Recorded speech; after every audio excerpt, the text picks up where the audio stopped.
Hi second graders, my name is Leslie and we're at the Louisville Elementary Garden, and today we're going to talk about insects and their habitats.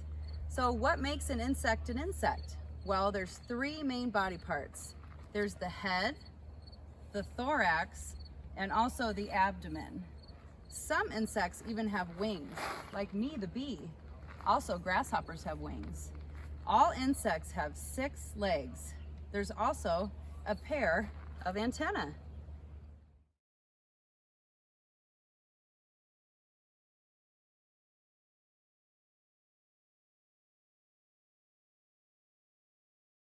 So this is an amazing grasshopper up close.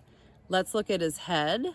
You can see his 2 antennae, his compound eyes, 6 legs.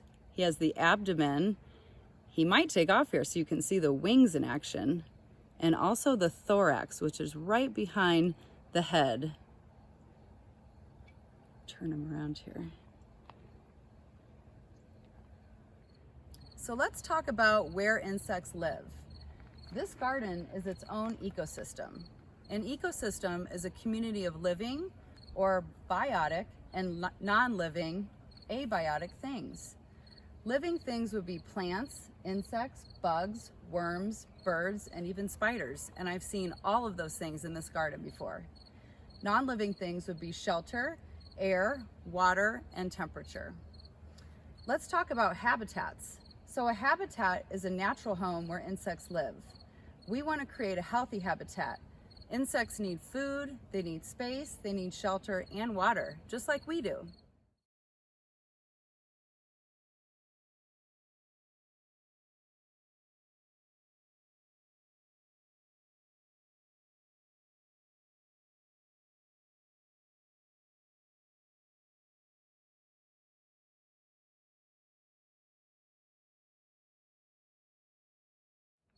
So there's many types of organisms within this garden ecosystem. We have producers, and that would be all the plants that you see in the garden. They're the start of the food chain here. Then we have consumers. Those would be the insects and bugs that eat the plants. And that would be aphids and bees like me taking drinks of nectar. We also have decomposers. When you think of a decomposer, think of worms, something in the soil that's eating and returns nutrients to the soil. That makes the plants happy. We also have predators. They control the number of living things that are in the garden.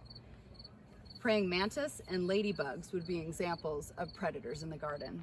Let's see if we can find an example of a producer, a consumer, a decomposer, and a predator in our wonderful garden here.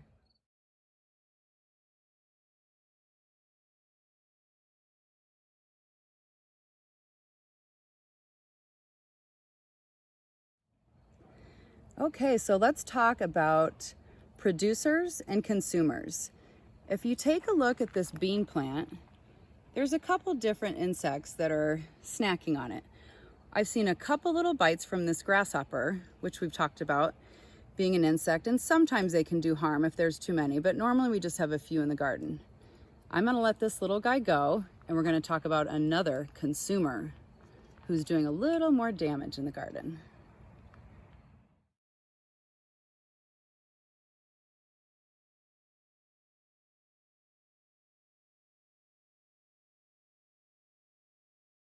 So on our bean plants here, and this is our producer, you can see some damage from one of the consumers. Can everybody see the little tiny lace-like holes in the leaves of the bean plants? That's caused by an overabundance of Japanese beetles. And here's a close-up of what they look like. They have hard shells and they really love to eat or consume beans. We've had a little too many at this school, so we've had to come and pick them off so that the garden remains in balance.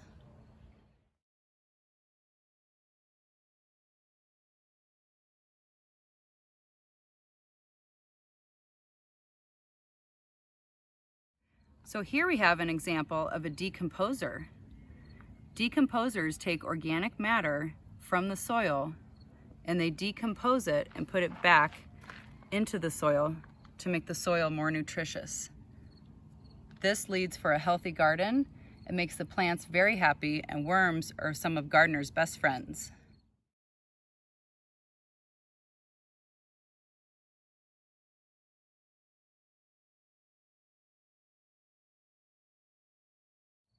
So now we're over in the kale bed, and we have one of my favorite predators in this bed. This is the ladybug. A ladybug eats aphids. That's their favorite food. They can eat up to 50 aphids a day.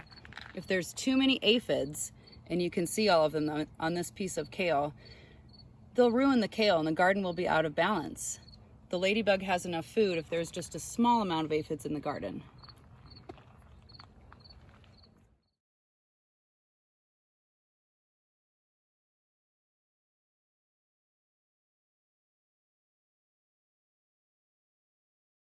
So now that we've learned all about insects and their habitats, I hope that you'll find somewhere to go outside and explore a garden, a park, a backyard. You can just bring a pencil and a notebook and ask yourself these questions. Does this habitat look healthy? Are you finding any insects? Are they decomposers? Are they producers? Are they consumers? Have you seen a bee pollinate a flower like we're seeing right here?